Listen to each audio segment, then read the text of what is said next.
శ్రోతలకు స్వాగతం. ఈరోజు వినిపించబోతున్న నవల పగడాల పంజరం. రచన ఆర్ సంధ్యాదేవి గారు. కిటికీ సందుల గుండా సూర్యకిరణాలు కుసుమ కోమలమైన శరీరానికి చురుక్కున తగలగానే సుజన బద్ధకంగా కళ్ళు విప్పింది. టైం చూస్తే 7:30 అయింది. అబ్బా, అప్పుడే తెల్లారిపోయిందా? పిక్నిక్కి వెళ్ళాలనుకున్న సంగతి గుర్తొచ్చింది. బెడ్ పై నుండి లేచి డ్రెస్సింగ్ టేబుల్ వద్దకు వెళ్ళి అద్దంలో తన ప్రతిబింబాన్ని ఓసారి చూసుకుని బాత్రూమ్ వైపు వెళ్ళబోతుంటే, మే ఐ కమిన్? మృదువుగా వినిపించింది కంఠస్వరం. కమిన్. మెల్లగా తలుపు తెరుచుకుంది. ఎదురుగా శ్రీహరి చిరునవ్వుతో నిలబడి ఉన్నాడు. అదేమిటి, ఇంకా తయారు కాలేదా? ఇంకో గంటలో మనం వెళ్ళాలి కదా. సుజన నవ్వింది. మెలకు రాలేదు. ఎంతసేపు? ఓ పావుగంటలో వచ్చేస్తాను. మరి త్వరగా తయారవ్వాలి. శ్రీహరి తొందర చేసి వెళ్తూ తలుపు దగ్గరగా చేరవేసి వెళ్ళిపోయాడు. ఆమె అతనికి చెప్పినట్టుగానే ఓ పావుగంటలో తయారై కిందికొచ్చింది. హమ్మయ్యా, వదినకు ఇప్పుడు తెల్లారింది అంది పద్మ. అక్క మాటలకి రమ నవ్వింది. నాకసలు మెలకు రాలేదు అంటూ సుజన నవ్వింది. శ్రీహరి మాత్రం నవ్వలేదు. సుజన అందాన్ని రెప్పవాల్చకుండా ముగ్ధుడై చూస్తున్నాడు. పాల నురుగులాంటి తెల్లటి చీరలో పాలరాతి బొమ్మల అందంగా సుకుమారంగా దివి నుండి భువికి దిగి వచ్చిన అప్సరసలా కనిపించసాగింది. ఆమె ముగ్ధ మంజుల ముఖారవిందం సుందర భావాలతో సౌందర్య మహారాజ్ఞిలా స్వర్ణకాంతులను వెదజల్లసాగింది. ఒక్క శ్రీహరి చూపులే కాదు, అతని తల్లి జయమ్మ చూపులు కూడా సుజన మీదే నిలిచాయి. కాబోయే కోడలు ఎంత సౌందర్య రాశి అని. అందుకే శ్రీహరి సుజనని తప్ప మరెవ్వర్ని వివాహం చేసుకోనని పట్టుబట్టి కూర్చున్నాడు అనుకుందావిడ. డివైఎస్పి కాంతారావు సుశీలమ్మల కూతురు సుజన. వారికి సుజన తప్ప మరి సంతానం లేదు. కూతురంటే తల్లికి తండ్రికి ఎంతో ప్రాణం. చాలా ఆలస్యం చేశానా అంది శ్రీహరితో. ఆహా లేదు, త్వరగానే తయారయ్యావు అన్నాడు శ్రీహరి హాస్యంగా. ఈ టైంకి మనం అక్కడ ఉండేవాళ్ళం అంది పద్మ. రమ పక్కున నవ్వింది. అబ్బా, ఏమిటర్రా వదిన్ని అలా ఆట పట్టిస్తారు? ఆ అమ్మాయి మన ఇంటికొస్తే మీకు మంచినీళ్ళు కూడా ఇవ్వదు అంది జయమ్మ కూతుళ్ళని కోప్పడుతూ. ఆవిడ పెత్తనం ఏముంది? అంతా మా అన్నయ్య ఇష్టం అంది రమ. మీది మీ అన్నయ్య పెత్తనం ఏం ఉండదు, అంతా వదిన పెత్తనమే అంది జయమ్మ. ఆవిడ మాటలకి అంతా మనసారా నవ్వుకున్నారు. శ్రీహరి, సుజన, పద్మ, రమ అంతా కలిసి కారులో పిక్నిక్కి బయలుదేరారు. కారు తారు రోడ్డుపై మెత్తగా సాగిపోతోంది. రోడ్డు ఎంతకీ తిరగటం లేదు. డ్రైవర్ పక్కన ముందు సీట్లో శ్రీహరి కూర్చున్నాడు. వెనక సీట్లో సుజన, పద్మ, రమ కూర్చున్నారు. ఎవరి మనసుల్లో వారికే రకరకాల ఆలోచనలు. కారు ఓ తోట ముందాగింది. ఆ తోటలోకి వెళ్ళడానికి ముందు అనుమతి తీసుకోవాలి. శ్రీహరి తెలిసిన వాళ్ళ ద్వారా ముందు రోజు అనుమతి తీసుకున్నాడు. తోట ముందు కారు ఆగగానే అందరూ దిగారు. కారు దిగగానే గేటు ముందు ఉన్న బోర్డు చూడగానే అంతా క్షణంసేపు నిలబడిపోయారు. చంద్ర గార్డెన్ సుజన మనస్సులోనే చదివింది. అంతా ఉత్సాహంతో ఆ తోటలో కడుగు పెట్టారు. ఆ తోట చాలా పెద్దది. రకరకాల రంగురంగుల పువ్వులతో, పచ్చని ఆకులతో కన్నులకింపుగా ఉంది ఆ తోట. పువ్వుల మొక్కల మధ్య ఫౌంటైన్. మరి కాస్త దూరంలో కొన్ని ఎకరాలలో మామిడి తోట, నారింజ, బత్తాయి, పనస తోట ఉంది. మధ్యలో పెద్ద బంగళా ఉంది. ఆ బంగళా చుట్టూ ఎర్ర గులాబీల తోట. తోట మధ్యగా అధునాతనంగా కట్టిన పెద్ద బంగళా దగ్గరగా వెళ్ళి చూశాడు. చంద్రసేన భవంతి అని పెద్ద పెద్ద అక్షరాలతో రాసి ఉంది. ప్రతి అక్షరానికి రంగురంగుల బల్బులు అమర్చి ఉన్నాయి. ఆ బల్బులు రాత్రులు మాత్రమే వెలుగుతాయి. అంతేకాదు, అక్కడ ఉన్న ప్రతి గులాబీ మొక్కకి తమాషాగా బల్బులు అమర్చబడి ఉన్నాయి. రాత్రుళ్ళు ఆ బల్బులు వెలిగితే ఏది పువ్వులో ఏవి బల్బులో తెలియనంత అందంగా అమర్చారు. ఆ తోటలో ఏ మూల చూసినా అందం, ఒయ్యారం ఒలికిపోతూ చూసేవారిని ఆశ్చర్యచకితుల్ని చేస్తోంది. సుజన బొమ్మలా నిలబడిపోయింది ఆ తోటంతా కలియ చూస్తూ. పద్మ, రమ కూడా ఆ తోటని సంబరంగా చూశారు. కానీ బంగళా తలుపు మాత్రం తెరవలేదు. అక్కడ వరండాలో నీళ్లతో తెచ్చుకున్న సామాన్లు పెట్టుకున్నారు. ఓ చెట్టు కింద చత్రంజీ పరుచుకొని కూర్చున్నారు. ట్రాన్సిస్టర్ నుంచి ఏవో హిందీ పాటలు వస్తున్నాయి. శ్రీహరి వింటూ కూర్చున్నాడు. ఆ తోట, ఆ బంగళా మరీ వింతగా విచిత్రంగా కనిపించసాగాయి. ఆ బంగళాలో ఎవ్వరూ నివసిస్తున్న జాడలేదు. అయినా ఆ బంగళా అంతా పరిశుభ్రంగా, అందంగా, అద్దంలా తళతళ మెరిసిపోతోంది. ఆ బంగళా వెనక పక్క ఓ మూలగా తోటమాలి చిన్న పాక వేసుకుని ఉంటున్నాడు. వదినా, ఈ బంగళా పైకి ఇంత అందంగా ఉందే, లోపల ఇంకెంత అందంగా ఉంటుందో కదూ అంది పద్మ. నిజం పద్మ, లోపల ఇంకా అందంగా ఉండి ఉంటుంది. అన్నయ్య, తలుపులు తీసి చూపించమనవా అంది రమ. వాడు నీ తాత నా తాత కాడు తలుపులు తీసి చూపించడానికి అన్నాడు శ్రీహరి. అతని మాటలకి రమ తప్ప అంతా నవ్వారు. ఛీ, అన్నయ్యతో వస్తే అస్సలు సరదా ఉండదు, మూతి ముడుచుకుంది రమ. అసలు ఆమెకు అన్నగారితో రావటం ఇష్టం లేదు. సుజన వస్తుంది కదా అని సరదాగా బయలుదేరింది. అతని సంగతి ఆమెకు తెలియంది కాదు. ఆమెకు మనస్సులో మండింది, పైకి మాత్రం ఏమీ అనలేదు. సుజన, అలా ఉన్నావేమిటి అడిగాడతను. ఎలా ఉన్నానో కళ్ళెత్తి చూసింది. నవ్వుతూ అందరినీ నవ్విస్తూ ఉండే అందాల రాసి మౌనంగా ఉండిపోతే వెలితిగా ఉండదు, అదా నవ్వింది. శ్రీహరి నవ్వుతూ ఆమె కళ్ళల్లోకి చూశాడు. సుజన చూపులు తిప్పుకుంది. అన్నయ్యకెప్పుడు వదిన మీదే ధ్యాస, మనం వచ్చామన్న సంగతే గుర్తుండదు అంది రమ. ఏం చేయమంటావు, నీకు పెళ్లి కొడుకుని వెతికి తెమ్మంటావా అన్నాడు చెల్లెలితో. ఏం అక్కర్లేదు. ఏం ఎందుకొద్దు, ఇప్పుడే వెళ్ళి తీసుకొస్తాను అన్నాడు నవ్వుతూ. మూతి ముడుచుకుంది. అలాంటి మాటలంటే నేను వెళ్ళిపోతాను అంది. అబ్బా ఉండు తల్లి, నువ్వు లేకపోతే అసలు సరదాయే ఉండదు అన్నాడు చెల్లెల్ని ఉడికిస్తూ. చూడొదిన అన్నయ్య అంది సుజనతో. సుజన శ్రీహరి వైపు చూసి నవ్వింది. వదిన, మనం తోట చూసొద్దామా పద్మ అడిగింది. వెళ్దామా అంది రమ ఉత్సాహంతో. అన్నగారు ఎదురుగా కూర్చోవాలంటే ఆమెకు నచ్చదు. పదండి వెళ్దాం అంది సుజన లేచి నిలబడుతూ. ముగ్గురు బయలుదేరబోతుంటే శ్రీహరి కూడా వారిని అనుసరించాడు. రమ గులాబీ పువ్వులు కోసేయబోయింది. అదిగో కళ్ళెర చేశాడు చెల్లెలి వైపు. రమ టక్కున ఆగిపోయింది. ఆ తోటమాలి చేత మనమందరం తన్నులు తింటే గాని మనం వెళ్ళం, జాగ్రత్త, ఒక్క పువ్వు కొయ్యకూడదు, తెలిసిందా? ఆ సింగినాదం, వాడికి అన్ని పువ్వుల్లో ఈ పువ్వులు ఎక్కేమిటి తలెగరేసి నిర్లక్ష్యంగా అంది. వద్దని చెప్తే వినవేం? చెల్లెలిపై చెయ్యెత్తాడు కోపంగా. రమ ఒక్కడుగు దూరంగా వేసి అన్నగారికి అందకుండా దాటేసింది. కోస్తే ఏమైందో పద్మతో అంది. అన్నయ్యకు కోపం వస్తుంది అంది పద్మ. అసలు వీడిని మనకు కూడా తీసుకురావాల్సింది కాదు అంది సుజనతో రహస్యంగా చెవిలో చెప్తూ. సుజన నవ్వింది. ఇంత పెద్ద తోటలోకి మనం ఒక్కళ్ళం రాగలమా అంది పద్మ. నోర్మయ్, ఉత్త పిరికిది అంది రమ. పద్మ సమాధానం ఇవ్వలేదు. రకరకాల రంగురంగుల పువ్వులు చూస్తుంటే కన్ను చెదిరిపోతోంది. సుజన ఆ గులాబీ తోట మధ్య నడుస్తుంటే ఆమె మనస్సాగటం లేదు. ఆ పువ్వులు కోసేయాలనిపిస్తోంది. పూలకి స్త్రీలకి దగ్గర సంబంధం ఏదో ఉందని మహాకవులు రాస్తూ ఉంటారు. అలా మామిడి తోటలోకి వెళ్ళారు. మామిడి చెట్లన్నీ పూసి ఉన్నాయి. అబ్బా, ఈ తోటలోనే ఉండిపోతే అనుకోకుండా పైకనేసి నాలుగు ఖర్చుకుంది సుజన. శ్రీహరి ఆమె వైపు కొంటెగా చూశాడు. ఆహా అంటూ నవ్వి, వదినా, అన్నయ్య నువ్వు ఉండిపోండి, మేమిద్దరం వెళ్ళిపోతాం అంది రమ. ఆ పని చెయ్యవే, నీకు పుణ్యం ఉంటుంది గట్టిగా నవ్వేశాడు. సుజన వదనం ఎర్రగా కందిపోయింది. మాట్లాడకుండా గంభీరంగా ఉండిపోయింది. సుజన, ఈ తోటని ఈ పూలని చూస్తుంటే నీకేమనిపిస్తుంది అడిగాడు మెల్లగా, చెల్లెళ్ళు వినకుండా. ఏమనిపిస్తుంది? మనసుకి ఎంతో హాయిగా ఆనందంగా ఉంది, అంతేనా? నువ్వు నేను ఎప్పుడూ ఇలాగే ఈ తోటలో ఉండిపోవాలనిపించటం లేదా? ఆమె చిన్నగా నవ్వింది. వయసులో ఉన్నవాళ్ల మనసులు గుర్రంలా పరుగు పెడితే దానికి కళ్ళెం వేసి ఉంచటమే మనసుకి మంచిది. ఆడవాళ్ళకి ఉన్న నిగ్రహం మగవాళ్లకు ఉండదు. అందుకే మా మనసులు అలా పరిగెడతాయి. అలా పరుగులు పెట్టనివ్వడం అంత మంచిది కాదని నా ఉద్దేశం. ఎంతైనా నువ్వు చాలా గడుసుదానివి సుమా. నీ మనసులో మాట బయటపెట్టావు ఆమె చెయ్యందుకొని నవ్వాడు.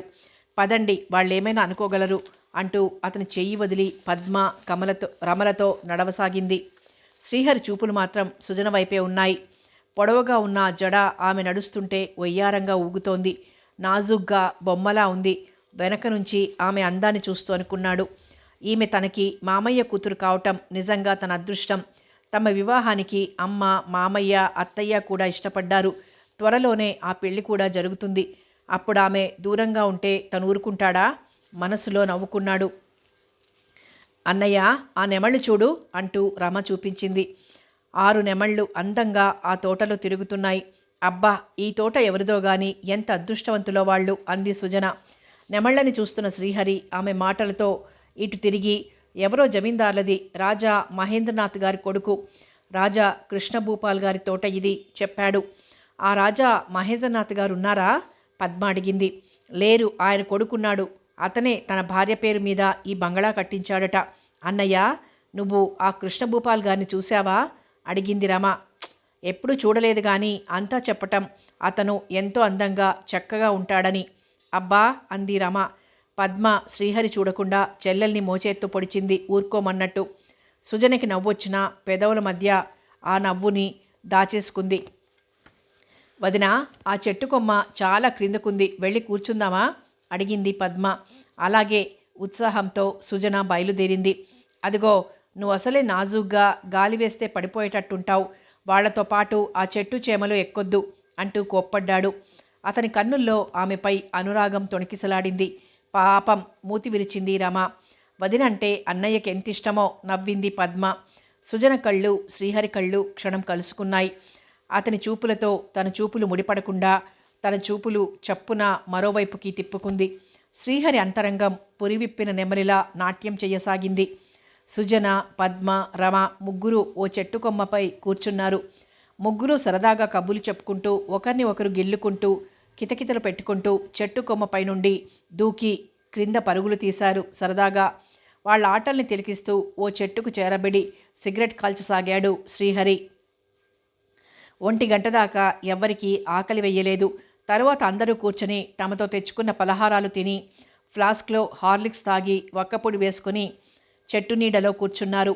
పద్మ, రమ సుజనని పాట పాడమని చంపేశారు.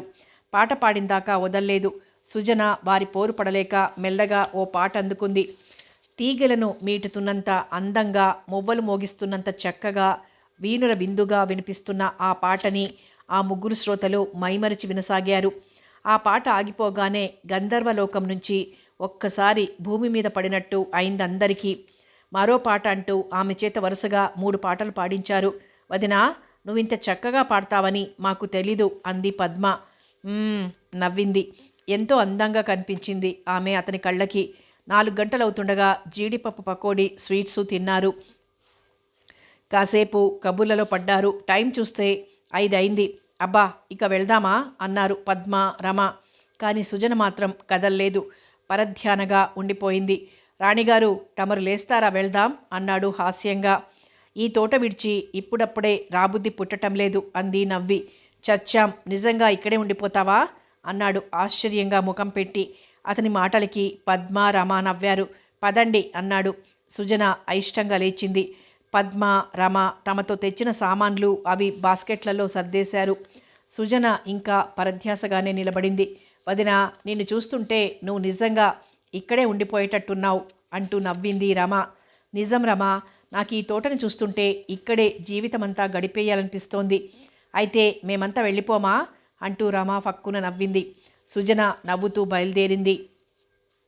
మన పెళ్ళయ్యాక మరోసారి ఇద్దరం వద్దాంలే అన్నాడు మెల్లిగా చెల్లెళ్లకు వినబడకుండా. సుజన విని విననట్టు ఊరుకుంది. సుజన, నీకు చాలా సిగ్గుసుమా, మన పెళ్ళైతే ఆ సిగ్గులన్నీ నిన్ను వదిలి పారిపోతాయి. ఆమె తల వంచుకునే ఉంది. అతని మాటలకి సమాధానం చెప్పలేదు. డ్రైవర్ని సామాన్లన్నీ కారులో పెట్టమని తను వెళ్ళి తోటమాలిని పిలుచుకొచ్చాడు. తోటమాలితో తాము వెళ్తున్నామని గేటు మూసేయమని చెప్పాడు శ్రీహరి. అతను చెప్తున్న ఆ మాటలు తోటమాలి సరిగ్గా వినలేదు. ఆ తోటమాలి కళ్ళు సుజననే గమనించసాగాయి. అమ్మా, చిన్నరాణిగారు తోటమాలి విస్తుపోతూ గాబరాగా అన్నాడు. సుజన చివ్వున తలతిప్పి చూసింది. అందరూ వింతగా చూశారు. వారికి ఏమీ అర్థం కాలేదు. అంతలోనే తోటమాలి భార్య వరాలు వచ్చింది. ఇదిగో వరాలు, అటు చూడవే అన్నాడు తోటమాలి. ఎవరు, చిన్నరాణిగారా? భర్తలాగే భార్య కూడా గాబరా పడింది. అమ్మా, మీరు తోటమాలికి మాట వచ్చింది కాదు. శ్రీహరి కలగచేసుకుని, ఈమె మా మావయ్య కూతురు, పేరు సుజన, నా కాబోయే భార్య అంటూ చెప్పాడు. కాదు, నేను నమ్మను. ఆ అమ్మ పేరు రాణి చంద్రసేనమ్మ. అవును కదూ తల్లి అంటూ ఆ దంపతులిద్దరూ సుజన పాదాల వద్ద మోకరిల్లి చేతులు జోడించారు. అమ్మా, చిన్నరాణిగారు ఇన్నాళ్లకు మా కళ్ళకు కనిపించారా తల్లి అంటూ తోటమాలి భార్య గొల్లున ఏడ్వసాగింది. తోటమాలి పైతుండుతో కళ్ళొత్తుకున్నాడు. అమ్మా, చిన్నరాణిగారు ఇన్నాళ్ళు ఎక్కడున్నారమ్మా అన్నాడు. సుజన అయోమయంగా చూసింది. ఏమిటి, వీళ్ళు తనని చిన్నరాణి అంటున్నారు? తను ఆమెలా ఉందా, లేక వీళ్లకు మతి భ్రమించలేదు కదా? సుజనకి నోట మాట రాక నిర్ఘాంతపోయి నిలబడిపోయింది. అవే కళ్ళు, అదే రూపం అంటూ సుజనని చూస్తూ ఆ దంపతులు దుఃఖించసాగారు. సుజనకి హృదయం ద్రవించిపోయింది. మెల్లగా వారి సమీపంలో మోకాలి మీద కూర్చుంది. తోటమాలిని రంగన్న అంటూ పిలిచింది. అమ్మా, చిన్నరాణి గారు వారి వైపు జాలిగా చూసింది. అమ్మా, మీరు మీరు అంటూ దుఃఖంతో వాళ్ళు మరి మాట్లాడలేకపోయారు. నేను సుజనని మాత్రమే. మీరు ఊహించినట్టుగా నేను చిన్నరాణిని కాను, చంద్రసేనని కాను. అమ్మా, అలా అనకండమ్మా అంది వరాలు. వరాలు, నేను చెప్పిందంతా నిజం. నేను సుజనని మాత్రమే. ఆ చంద్రసేన ఎవరో నిజంగానే నాకు తెలీదు. అమ్మా, అంతేనా?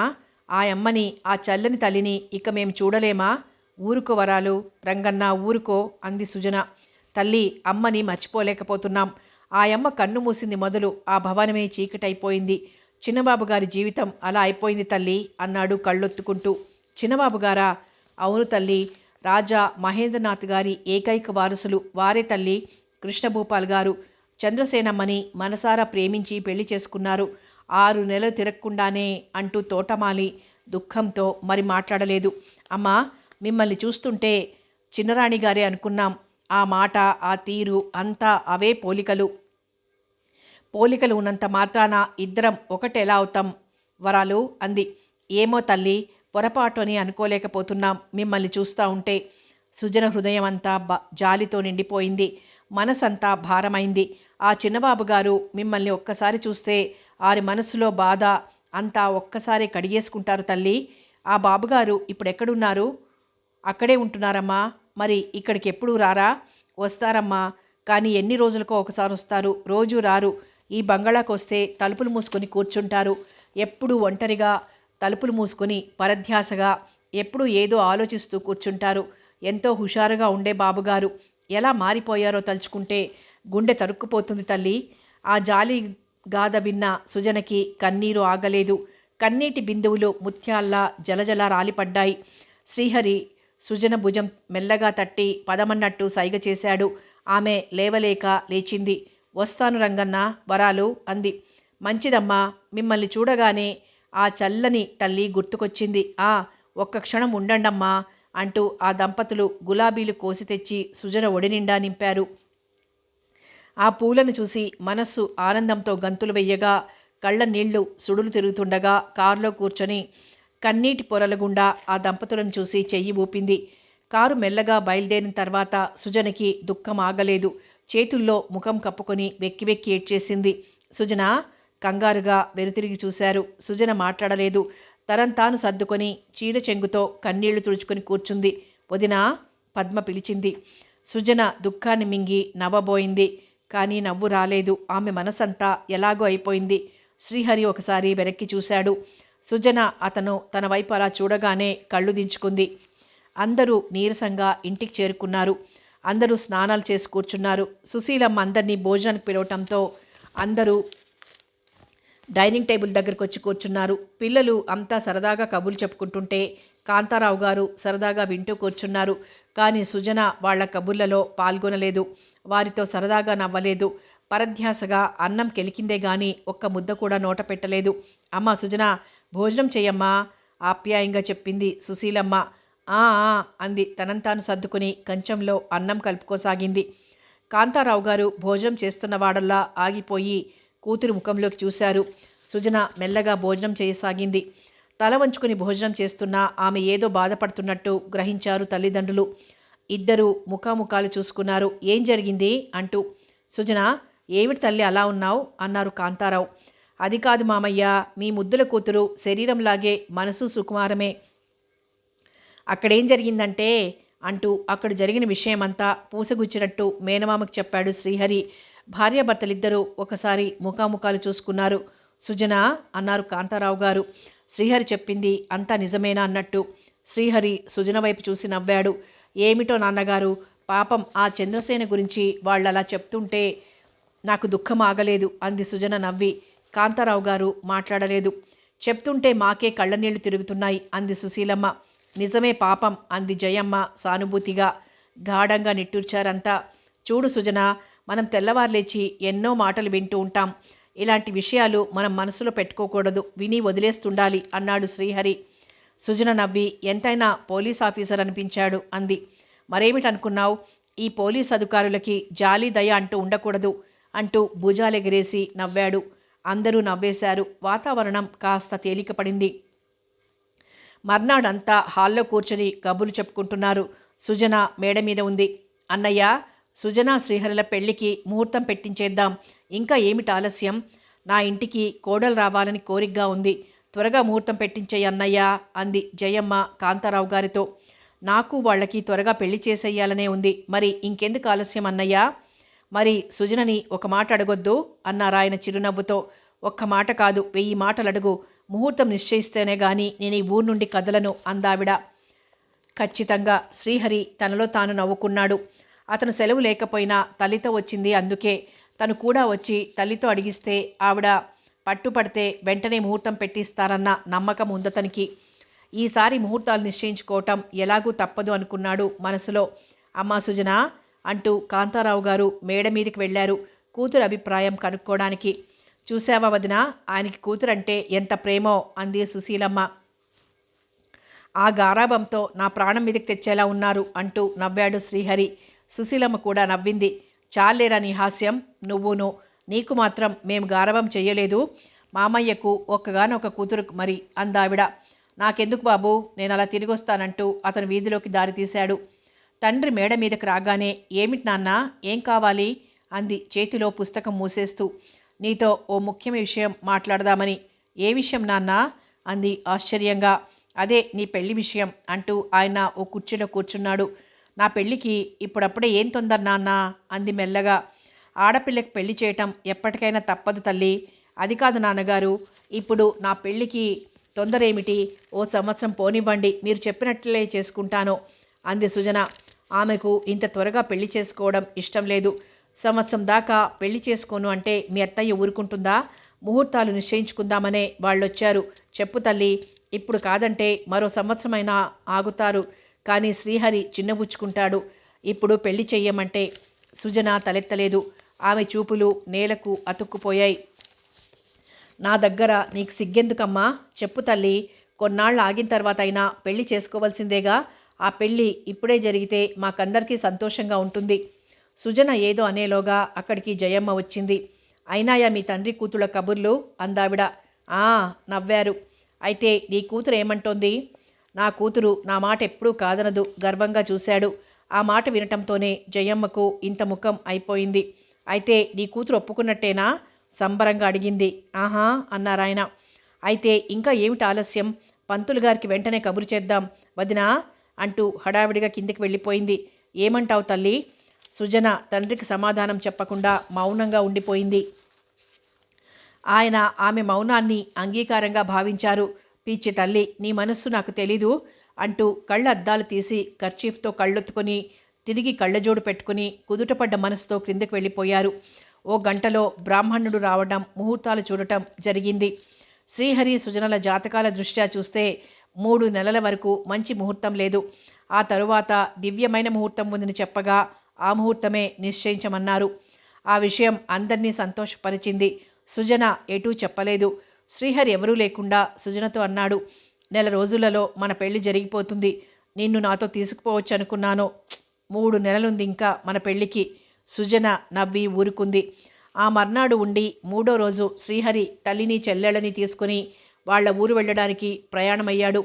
కాంతారావు గారు సుజన స్టేషన్కి వెళ్ళారు. ఇదిగో కోడలి పిల్ల, 3 నెలల్లో మా ఇంటికి వస్తావు. ఏడాది తిరిగేసరికి నాకు మనవణ్ణివ్వకపోతే నేను ఒప్పుకోను, తెలిసిందా అంది జయమ్మ సుజనను ఉద్దేశిస్తూ. ఆవిడ మాటలకంతా నవ్వేశారు. శ్రీహరి సుజన వైపు కొంటెగా చూశాడు. అతని చూపులకు ఆమె ముఖం ఎర్రబడటం ఎవ్వరూ గమనించలేదు. ఫస్ట్ క్లాస్ కంపార్ట్మెంట్లో తల్లి పిల్లలు ఎక్కారు. మావయ్య, ఉత్తరం రాస్తుండండి అన్నాడు శ్రీహరి నవ్వుతూ. నేను రాస్తాను, నువ్వు కూడా రాస్తూ ఉండు అన్నాడాయన. వదినా ఉత్తరం రాయి అంది పద్మ. సుజన నవ్వుతూ తల ఊపింది. నాకు రాయవా నిష్ఠూరంగా పలికింది రమ. ఎందుకు రాయను, ఇద్దరికీ రాస్తాను. అయినా క్షేమంగా చేరినట్టు మీరు రాయాలి ముందు అంది సుజన. ఏమ్మా కోడలా, వస్తాం అంది జయమ్మ. ఆమె ఆ మాటకు నవ్వింది. సుజన అన్నాడు శ్రీహరి. వెళ్తాను అన్నట్టు కళ్ళతో చెప్పాడు. అతని చూపులు కొద్ది క్షణాల్లో ఓ అపురూపమైన వస్తువుని దూరం చేసుకోబోతున్నట్టుగా ఉన్నాయి. సుజనకి ఎందుకో అతని చూపులకి నవ్వొచ్చింది. ఇంతలో రైలు బయలుదేరింది. వదినా అంటూ చెయ్యి ఊపారు. కనిపించినంత వరకు చెయ్యి ఊపి వచ్చేసారింటికి. ఇంటికి రాగానే ఇల్లంతా చిన్నబోయింది. పద్మ రమ లేని ఇల్లు ఎంత చిన్నబోయిందో మనసులో అనుకోబోయి పైకి అనేసింది. తల్లి కూతురి మాటలు వింటూ నవ్వింది. శ్రీహరి ఇంటికి కాబోయే అల్లుడు ఆ అబ్బాయి వెళ్ళిపోయాడు. ఇల్లు చిన్నబోయింది. సుజన మాట్లాడలేదు. సుశీలమ్మ కూతురు మాట్లాడకపోవటం చూసి నవ్వుతూ దగ్గరకు వెళ్ళి తలమీద చెయ్యి వేసి, అమ్మ సుజన, నువ్వు చాలా అదృష్టవంతురాలివమ్మా. శ్రీహరి చాలా మంచి అబ్బాయి, నువ్వంటే ప్రాణమిస్తాడు అంది. ఒకసారి తల్లి వైపు చూసి కళ్ళు దించుకుంది. పిచ్చి తల్లి, నా దగ్గర కూడా నీకు సిగ్గే. కూతురి వైపు ప్రేమగా చూసిందావిడ. సుజన ఒంటరిగా కూర్చుంటే చాలు ఆ రోజు పిక్నిక్కి వెళ్ళిన సంఘటనే గుర్తుకు రాసాగింది. పదే పదే అదే సంఘటన గుర్తుకొచ్చి మనస్సంతా అల్లకల్లోలం చేయసాగింది. సుత్తితో తల బద్దలు కొడుతున్నట్లుగా భూమి అంతా గిరగిరా తిరుగుతున్నట్టుగా ఉంది. ఏ పని చెయ్యాలన్నా అవే ఆలోచనలు. రాణి చంద్రసేన ఫోటోని తనొకసారి చూస్తే, అవును చూడాలి. చంద్రసేన ఏమైనట్టు? కృష్ణభూపాల్ ఎందుకలా మారిపోయాడు? అంత నిరాశ అతనిలో ఎందుకు ఆవరించింది? రంగన్నని వరాలుని అడిగి చంద్రసేన కృష్ణభూపాల్ గురించి అడిగి వారి కథ తెలుసుకోవాలి. ఆ సాయంత్రం మొక్కలకి నీళ్లు పోస్తూ మనసులోనే గట్టిగా నిశ్చయించుకుంది. ఆ మర్నాడు ఉదయం తండ్రిని అడిగింది. నాన్న, నేను ఫ్రెండ్ ఇంటికి వెళ్తున్నాను, నాకు కారు కావాలి. అలాగే తీసుకువెళ్ళు తల్లి అన్నారు ఆయన ప్రేమగా. సుజన సంతోషంగా 12 గంటలకి ఆదరాబాదరాగా భోజనం చేసి ముస్తాబావు సాగింది. లైట్ గ్రీన్పై రెడ్ డాట్స్ ఉన్న ఫుల్ వాయిల్ చీర, లైట్ గ్రీన్ జాకెట్ వేసుకుంది. భుజానికి హ్యాండ్ బ్యాగ్ తగిలించుకొని చెప్పులు వేసుకుంది. డ్రైవర్ కారు సిద్ధంగా ఉంచాడు. తల్లితో చెప్పి కారులో బయలుదేరిందామె. చంద్ర గార్డెన్స్కి వెళ్తుంటే ఆమె అంతరంగం సంతోషంతో పురివిప్పిన నెమలిలా నాట్యం చెయ్యసాగింది. కారు కంటే వేగంగా ఆమె మనస్సు పరుగులెత్తసాగింది. తను ఇలా వెళ్లటంలో సాహసం చెయ్యలేదు కదా. ఇలా రకరకాల ఆలోచనలు రాసాగాయి ఆమెకు. కారు కొద్ది దూరం వెళ్ళాక డ్రైవర్కి చెప్పింది కారు చంద్ర గార్డెన్స్కి తీసుకువెళ్ళమని. అతను అర్థం కానట్టు సుజన వైపు చూశాడు.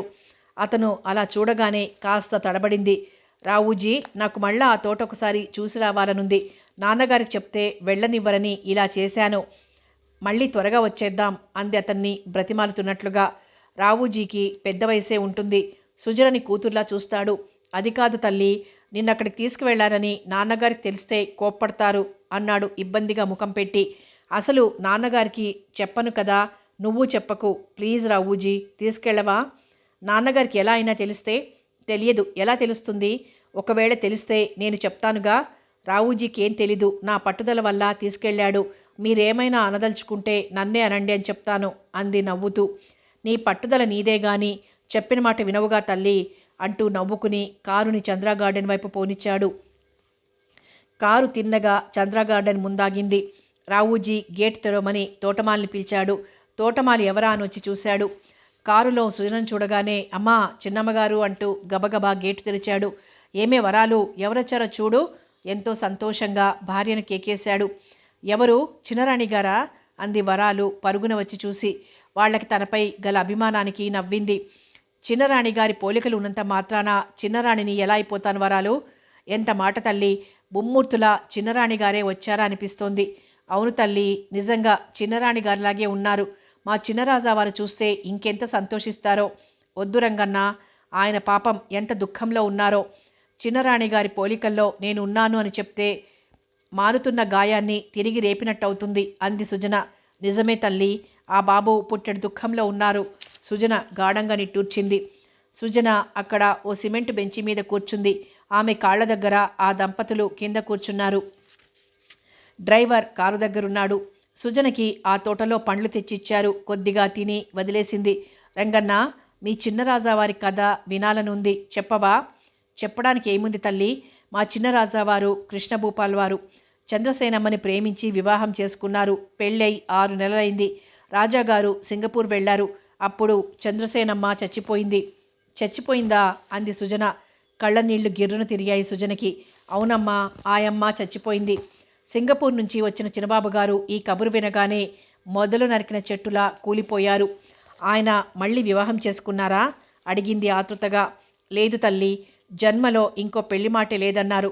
ఆయమ్మ పోయిన తర్వాత ఆ బాబుగారికి చాలా జబ్బు చేసింది. అసలు ఆ బాబుగారు బతుకుతారు అనుకోలేదమ్మా. ఆ దేవుడు చల్లగా చూశాడు తల్లి అంటూ చేతులు జోడించాడు రంగన్న. ఈ బంగళా కొత్తగా కట్టినట్లుంది. అవును తల్లి, వారి తోటలో ఆయమ్మ పేరు మీద కట్టించారు. ఆ యమ్మ పేరు మీద ఓ కాలేజీ కూడా కట్టించారమ్మా అన్నాడు మళ్ళీ. ఆమె పోయి ఎన్ని సంవత్సరాలవుతోంది? 3 సంవత్సరాలు పూర్తి అయి 4వ సంవత్సరం వచ్చింది. అయ్యో పాపం, పెళ్ళై 6 నెలలైందో లేదో. ఆమె చనిపోయింది కదా. మీ చిన్నరాజా గారు ఇంకో పెళ్లి చేసుకోకూడదు? కొంతవరకైనా బాధని మర్చిపోగలుగుతారు అంది సుజన. పెద్దరాణి గారు ఎంత చెప్పినా ఆ బాబగారు వినటం లేదు. ఎప్పుడూ చంద్ర చంద్ర అని కలవరిస్తారు. నా చంద్ర చచ్చిపోలేదు, బ్రతికే ఉంది అని నిద్దట్లో కలవరిస్తారు అన్నాడు రంగన్న. వారి మాటలు వింటూ కూర్చున్న సుజన కళ్ళు తుడుచుకుంది. హృదయం బరువెక్కినట్టయింది. టైం చూస్తే 5 కావస్తోంది. బ్యాగ్లో నుండి 10 రూపాయల నోటు తీసి రంగన్న చేతిలో ఉంచింది. అమ్మా అంటూ ఆ నోటు అందుకుని చేతులు జోడించాడు. టైం అయింది, మళ్ళీ ఓసారి వస్తాను వీలు చూసుకుని అంది. అలాగే తల్లి అన్నారు ఆ దంపతులు సంబరంగా. రంగన్న, ఆ బంగళా తాళాలు ఎవరి దగ్గరుంటాయి? నా దగ్గరే ఉంటాయి తల్లి. ఒక్కసారి లోపల ఎలా ఉంటుందో చూడొచ్చా? కుతూహలంగా అడిగింది. క్షమించు తల్లి, ఎవ్వర్నీ లోపలికి అడుగు పెట్టనివ్వకూడదని చిన్నరాజావారి ఆజ్ఞ అన్నాడు తలవంచుకొని. ఆహా, పోనీలే రంగన్న. ఆవిడ జ్ఞాపకార్థంగా కట్టించిన ఈ బంగళా పైకే ఇంత అందంగా ఉందే, లోపల ఇంకెంత అందంగా ఉంటుందో చూడాలని కోరిక కలిగి అడిగాను. వస్తాను అంటూ వారికి చెప్పి కారు వైపుకు నడిచింది. అంతలో ఓ కారు గేట్లోంచి రయ్యిన లోపలికి దూసుకొచ్చి బంగళా ముందాగింది. చినరాజావారు అంటూ కంగారు పడ్డారు ఆ దంపతులు. సుజన ఒక్క క్షణం భయకంపితురాలైపోయింది. రాజసం ముట్టిపడుతున్న ఓ ఆజానుబాహుడు ఫుల్ సూట్లో అందంగా హుందాగా కారులో నుండి దిగాడు. అతను బాగా పొడవుకి తగిన శరీరంతో అందంగా బలంగా హుందాగా ఉన్నాడు. అతని శరీర ఛాయ బంగారు కాంతితో మెరిసిపోతోంది. నొక్కుల జుట్టు గంభీరత్వాన్ని స్వంతం చేసుకున్న అతని నేత్రాలు, పొడవుగా కొనదేలి సూటిగా చక్కగా ఉన్న ముక్కు. అతను కారు దిగి ఇటొస్తుంటే అతని అందం, అతని హుందాతనం చూస్తుంటే 2 కళ్ళు చాలవేమో అన్నట్లు అతని వైపు క్షణం నివ్వెరపోయి చూసింది సుజన. అతను తల వంచుకుని నడుస్తూ అక్కడ ఎవరున్నది గమనించనే లేదు. బంగళా మెట్ల దగ్గరకు రాగానే ఒక్కసారిగా తల ఎత్తి ఆమె నిలబడిన వైపు చూశాడు. సుజన అప్పటికే కంగారుగా ఓ పక్కకు తప్పుకుంది. అయినా అతని కంట పడనే పడిందామె. ఎవరు? చంద్రసేన. అతను పట్టరాని సంతోషంతో ఒక్క కేక పెట్టాడు. అతని కేక ఆ తోట అంతా ప్రతిధ్వనించింది.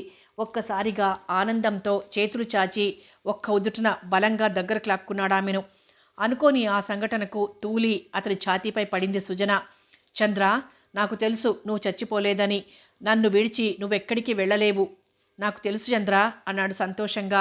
సుజన అతని చేతుల్లోంచి ఒక్కసారిగా విడిపించుకొని, క్షమించాలి, నేను మీ చంద్రని కాను, నేను సుజనని అని అతనికి చెప్పి మెరుపు తీగలా బయటకు దూసుకుపోయి కారులో కూర్చొని, రావుజీ, కారు త్వరగా పోని అంది కంగారుగా. సుజన గుండెలు దడదడలాడాయి. ఆమె పరిగెత్తుకుని రావటం, కారులో కూర్చోవటం, కారు స్టార్ట్ అయ్యి కారు తూనీగలా పరుగు తీయటం అంతా రెప్పపాట్లో జరిగిపోయింది. కారు చాలా స్పీడ్గా పోతోంది. చంద్ర, అతను గట్టిగా పిలిచాడు. బాబు, ఆ యమ్మ చిన్నరాణిగారు కాదు అంటూ చెప్పాడు తోటమాలి. ఎవరన్నట్టు తీక్షణంగా చూశాడు అతని వైపు. తోటమాలి చేతులు కట్టుకున్నాడు భయంగా. అతని ముఖం గంభీరంగా ఉంది. తోటమాలి మాట్లాడలేకపోయాడు. వెంటనే, అది కాదు బాబు అంటూ ఆగిపోయాడు. ఏమిటి? కోపంగా అడిగాడు. ఆ యమ్మ చిన్నరాణిగారు కాదు, సుజనమ్మట బాబు అన్నాడు మెల్లిగా. అలా అని ఆమె నీకు చెప్పిందా? తోటమాలి తల వంచుకున్నాడు. అతని ముఖంలోకి చూసే ధైర్యం లేక, నేను నమ్మను, ఆమె నా చంద్రసేనే అంటూ ఒక్కంగలో కారు దగ్గరకు వెళ్ళి కారులో కూర్చుని కారును స్టార్ట్ చేసి ముందుకు పోనిచ్చాడు. సుజన వెనక్కి తిరిగి చూసింది. దూరాన చిన్నగా ఓ చుక్కలా కారు కనిపించింది. సుజన గుండెలు దడదడలాడాయి. ఒళ్ళంతా భయంతో చెమటలు పోయసాగాయి. ఇలా తను ధైర్యం చేసి రావాల్సింది కాదు. ఎంత పొరపాటు పనిచేసింది. ఆ కృష్ణభూపాల్ ఎప్పుడో గాని రాడు అనుకుంది. తనుండగానే వచ్చాడు. తను ఆ రాణి చంద్రసేనలా ఉంది అన్నప్పుడే ఎప్పుడు అతని కళ్ళ పడకూడదు అనుకుంది. తన రాక ఈరోజే వచ్చింది. అతను వస్తాడని తనేమైనా కలగందా? ఆమె గుండెలు ఇంకా దడదడలాడసాగాయి. మళ్ళీ ఒకసారి వెనక్కి తిరిగి చూసింది. అతని కారు తన కారుని సమీపించసాగింది. దూరాన ఓ బొమ్మ కారులా కనిపించసాగింది. రావూజీ, త్వరగా పోనీ అంది కంగారుగా. కారు ఇంకా స్పీడ్గా పోసాగింది. ఆ వెనక వస్తున్న కారు ఇంకా స్పీడ్గా రాసాగింది. రావుజీ అంది సుజన కంగారుగా. అతను మాట్లాడలేదు. మౌనంగా జాగ్రత్తగా డ్రైవ్ చేస్తున్నాడు. వెనక వస్తున్న కారు లేడిపిల్లను పట్టుకోబోతున్న సింహంలా ముందు కురకసాగింది. అతని ఖరీదైన కారు ముందు సుజన కారు ఓడిపోతోంది. ఆ కారు ఇంకా ఇంకా దగ్గరకు రాసాగింది. సుజన గుండె ఆగిపోతున్నట్టుగా ఉంది. వెనక్కి తిరిగి చూసింది. ఆ కారు తమ కారుకి కొద్ది దూరంలో ఉంది. ఇంకాస్త అయితే తమ కారుని దాటేసి ఆపేస్తుంది. రావుజీ ఏడ్పు గొంతుతోంది. పర్వాలేదు తల్లి, నేనున్నాగా, నీకేం భయం లేదమ్మా అన్నాడు కారుని ఇంకా స్పీడ్గా పోనిస్తూ. అంతలో రైలు వస్తోందని గేటు వేసేస్తున్నారు. సుజన గట్టిగా కళ్ళు మూసుకుంది. తమ కారు ఆగిపోతుంది. అతని కారు ఆపి తనని మళ్ళీ నిలదీస్తాడు భగవంతుడా. ఆమె ఇంకా కళ్ళు మూసుకునే ఉంది. కారు ఆగిపోతుంది, తప్పదు అనుకుంది. ఆశ్చర్యం, కారు అలా స్పీడ్గా వెళ్తూనే ఉంది, ఆగలేదు. మెల్లగా భయంగా కళ్ళు విప్పి చూసింది. తమ కారు గేటు దాటి వచ్చేసింది. గేటు వేస్తుండగా కారు ఆగకుండా దూసుకుపోయి వచ్చేసింది ముందుకి. వెనక్కి చూసింది. గేటు వేసేయటంతో కృష్ణభూపాల్ కారు ఆగిపోయింది. ఆమె గుండెపై చెయ్యి వేసుకుని హమ్మయ్య అనుకుని తేలిగ్గా ఊపిరి తీసుకుంది. కుదుటపడిన మనస్సుతో సీటుకి చేరగిలపడింది. కథ కొనసాగుతుంది.